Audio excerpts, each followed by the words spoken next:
بسم الله الرحمن الرحيم الحمد لله رب العالمين وأصلي وأسلم على من بعث رحمة للعالمين سيدنا محمد وعلى آله وصحبه أجمعين وبعد.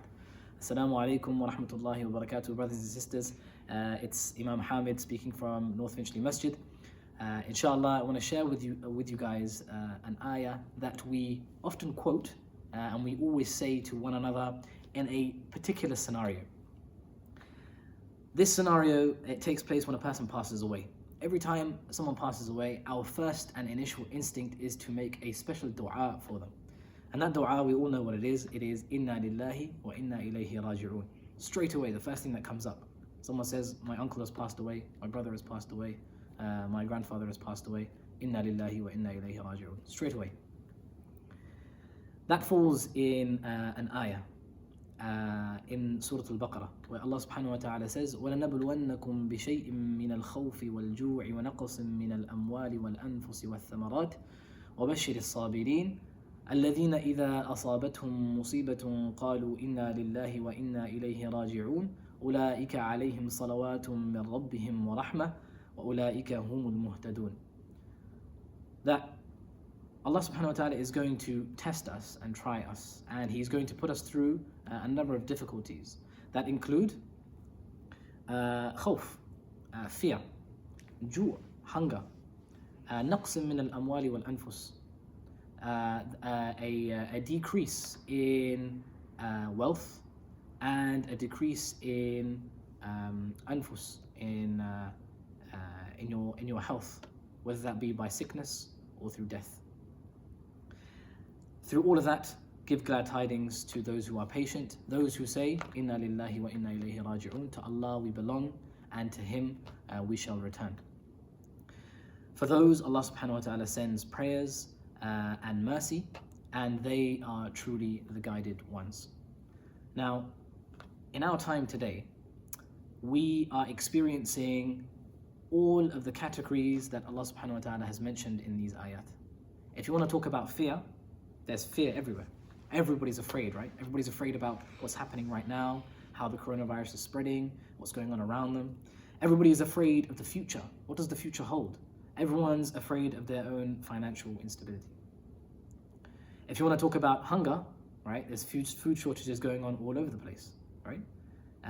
There is food shortages that are happening in our own backyards, here in London. If you want to talk about naqs min al-amwal, if you want to talk about a decrease in wealth, people are going out of work. Those who are self-employed and on zero-hour contracts are the worst hit. People are losing a lot of commerce. The economy has taken a hit through this. Wal-anfus. And the people that are sick, that are going through difficulties with their health, the potentiality of mortality rates increasing is very high, and there is a lot of fear around this particular point as well. So we find ourselves in a place where it's not just someone has died and we're saying Inna lillahi wa inna ilayhi raji'un. That there is one particular part, or there are all of these parts of the ayah that is mentioned. All of these things, they are all present in our lives today. So if we are going to say Inna lillahi wa inna ilayhi raji'un for anything, it should be for the situation that we find ourselves in now. Now, every time we say this when the person passes away, we are reminding ourselves of where we come from. We're reminding ourselves of who we are. We're reminding ourselves of where we're going. What is our ultimate purpose? What is our ultimate goal? Where are we going to end up? Right?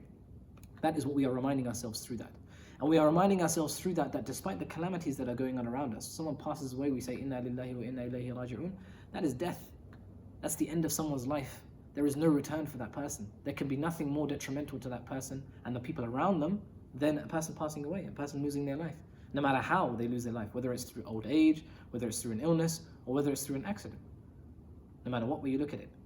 So we are living in a time where all of those things that Allah subhanahu wa ta'ala has mentioned, from fear, from hunger, from a loss of wealth and a loss of life, all of those things are apparent around us. And when we say Inna lillahi wa inna ilayhi raji'un, now we are affirming, reaffirming on so many different levels and in so many different ways the real purpose and the true purpose as to why we are here, that we belong to Allah subhanahu wa ta'ala. We are subservient to Allah subhanahu wa ta'ala. Nothing can happen to us except that Allah subhanahu wa ta'ala wills it to happen.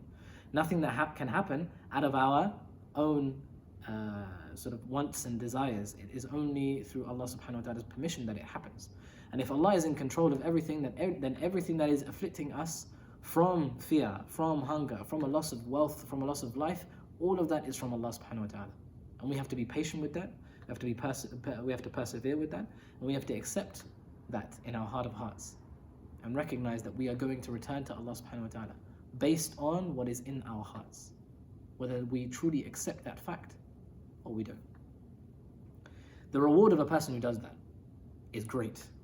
أُولَٰئِكَ عَلَيْهِمْ صَلَوَاتٌ مِّن رَبِّهِمْ. They are the person that Allah subhanahu wa ta'ala prays upon. Where have we heard this word salawat before? Who gets out of all of mankind salawat upon him all the time? The Prophet sallallahu alaihi wasallam. Every time we hear the name of the Prophet sallallahu alaihi wasallam, we send prayers and salutations upon him. We say sallallahu alaihi wasallam. Salawatullahi wa salamuhu alayhi. Prayers and salutations be upon the Prophet sallallahu alaihi wasallam. Inna Allah wa malaikatahu yusalluna ala nabi ya ayyuhalladhina amanu sallu alayhi wa sallimu taslima. Allah subhanahu wa ta'ala, He informs us that He, along with His angels, His majestic angels, send salutations, send prayers and salutations upon the Prophet sallallahu alaihi wasallam. And He orders us as mu'minun to do the very same thing. Subhanallah. You will be, if you say this and you have this in your heart and you have that iman in you, from amongst these people, you will be in the same position as the Prophet sallallahu alaihi wasallam with regards to the salawat. Subhanallah. It's amazing. أُولَٰئِكَ عَلَيْهِمْ صَلَوَاتٌ مِّن رَبِّهِمْ وَرَحْمَةٌ. So not only will you have salawat, you will have rahmah. Rahmah is akin to mercy. Allah subhanahu wa ta'ala uses the word rahmah for mercy. Allah subhanahu wa ta'ala uses the word rahmah for nubuwah, for prophethood. Allah subhanahu wa ta'ala uses the word rahmah for rizq. You will be a part and parcel or akin to all of these different things. أُولَٰئِكَ عَلَيْهِمْ صَلَوَاتٌ مِّن رَبِّهِمْ وَرَحْمَةٌ. Allah subhanahu wa ta'ala will send upon you all of these things. وَأُولَٰئِكَ هُمُ الْمُهْتَدُونَ. And those are the truly guided ones. And the truly guided ones are those who have taqwa in their hearts, and those who are guided by the Quran, guided by the words Inna lillahi wa inna ilayhi raji'un.